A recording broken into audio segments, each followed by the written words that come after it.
Oh hey, how are you? Joey Contino here, and for many years I've been making my world famous crab cakes, and finally I'm letting you guys in on the recipe and the secret behind it. Before we get started, make sure you subscribe, you turn on notifications, and you give this video a thumbs up, and a special thank you out to my patrons on patreon.com. It's because of them we actually make fun videos like this, and actually one of them suggested this video, and that's why we're doing it. If you want to support this channel and have your name at the end of the video, all you have to do is click the links in the description below. Anyway, let's get started. It's no secret that the #1 food option that people choose to eat when down the shore is a crab cake. Why? Because, well, you're at the shore, you can get Blue Claws right here fresh out of the bay. There's so many amazing restaurants down here that make it, but they all make it a little bit different. If you're like me though, you really don't like any filler whatsoever in your crab cakes. You want as much crab as possible, and every single restaurant, they make it a little bit different. But today, I'm going to share with you how I make mine, which has very little filler inside of it. Now, it's really easy to make. You can really mix these things within 15 minutes and get them in an oven. So let's say you're busy, you really got to get moving, you want to impress your guests. You can make these into full-size crab cakes, crab balls, or I make this into crab dip. That's another video for another time, but that is also really good. So anyway, let me show you the ingredients. To get things started, you're going to need 1 large egg. After that, 2 lemons, 1 to squeeze into the crab cakes and 1 for a decoration later on. After that is mayonnaise, 1/4 cup, but I suggest not using the fat-free one. It tastes completely different. After that, 1 tablespoon of freshly chopped parsley. Acme didn't have that, so if you're going to use dry, do 2 teaspoons. Next, yellow mustard, 2 teaspoons. Sometimes people say do Dijon. I like yellow mustard better. 1 tablespoon of Old Bay. You can change it up to add more or less if you like Old Bay or not. Then 1 pound of fresh crab meat, which we got canned because I don't have time to deshell all those blue crabs to get 1 pound. And lastly, only 2/3 of a cup of panko. Use this breadcrumb versus Italian because it's a lot fluffier and it colors better when you put it in the oven. Let's get rolling. First, we're going to crack an egg into this bowl. You can use any bowl you kind of want. I know I'm making a mess outside. My wife's going to kill me, that's why I'm out here. Then you're going to use 1/4 cup of mayonnaise. Plop it right in. Here's your lemon. I'm going to squeeze an entire half in here for now. I'll use the other half as soon as I take it out of the oven.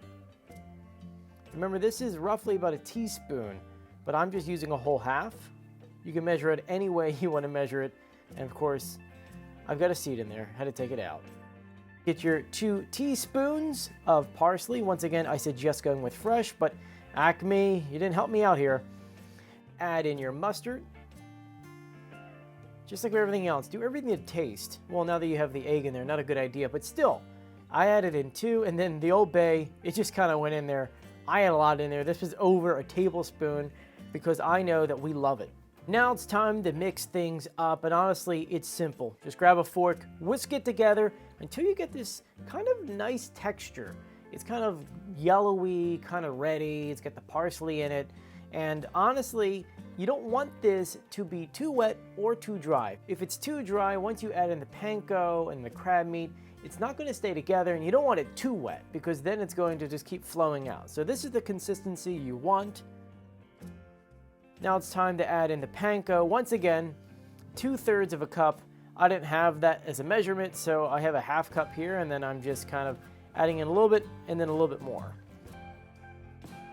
With the crab meat, when you mix it in, don't mix it too hard. You got lump crab meat for a reason, and if you mix it too hard, it's going to rip all the crab apart.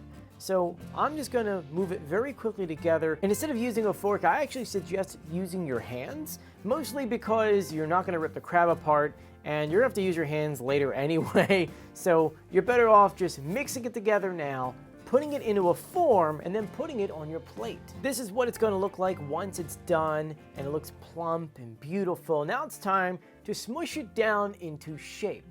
I suggest getting a half-cup circle, and then pushing it down, and then flipping it right onto its plate. I suggest using a spoon and scooping it in, but you could also do it with your hands. I actually just washed my hands, so I was like, you know what? I'm gonna go ahead and use the spoon. You're gonna press it down as much as possible because you're trying to get that shape. And as you could tell, it's forming perfectly. It's not wet, it's not dry. Once you have this in here, you're going to then kind of use gravity, flip it upside down, and kind of just smash it down.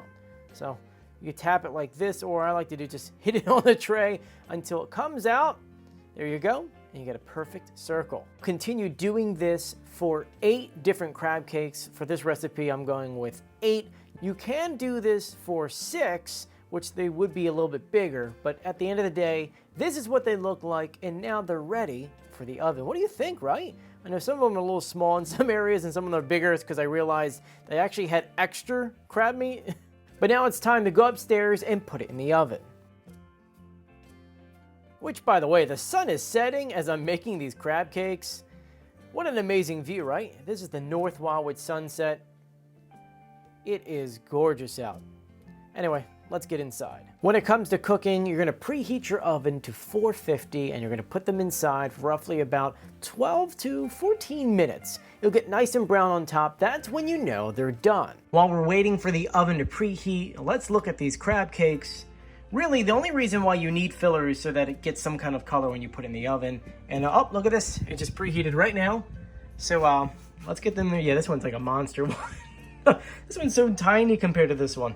But let's put this in for about, as I said before, like 14 minutes. You honestly just need the panko just to get it some color while it's in there. You need the egg to keep it together. Realistically, could you just do no panko and an egg?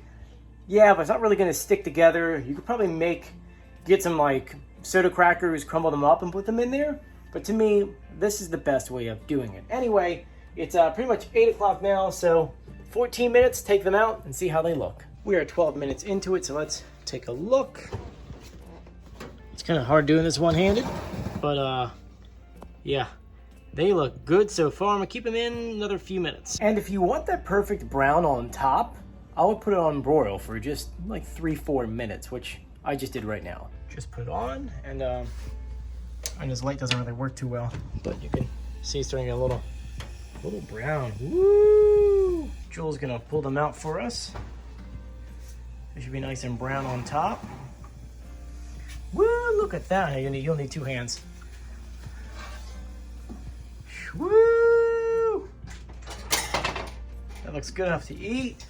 Once they come out, you have to let them sit for about 3 to 5 minutes just to cool down. You don't want them stuck to the bottom of it. While that's happening, add a little bit more lemon to it. I told you to use that lemon, 2 of them through the whole thing. So we're gonna just drizzle along here. Just a little more drizzle. This one's got a seed I gotta take out. There we go, and everyone else gets their own lemons too. That's why you need 2. So over here, cut them into wedges. And now we're gonna plate them. We're plating them with garlic mashed potatoes. We've got Old Bay shrimp and then corn. So right now we're just gonna put 2 on each plate and then everyone else can put their own fixings on there. My wife gets the biggest one. That one. And this one right here. Enough room for mashers and shrimp. And we'll start divvying out to everyone else. And this is the end product. 2 crab cakes, barely any filler in it. We got some shrimp, garlic, mashed potatoes, and corn. What do you guys think? Do you want some? Let me know. Do you guys want to make these crab cakes? I'll put the recipe in the description of this video, and I want to thank you for joining me. If you do make these, send me a picture. Honestly, because this is one of my favorite things. I mean, just look how good that looks. And obviously, if you want to make 16 of them, you double the recipe. I probably should have had an extra, maybe ½ pound, just to make these a little more plumper, because some of them are a little bit smaller. But, you know, once again, if you make them, send me a picture, and I want to thank you for joining me. If you haven't done so yet, please subscribe, turn on notifications, and give this video a thumbs up. And I would go to the beach right now, but I want to eat this first. Anyway, I'll see you later. Bye.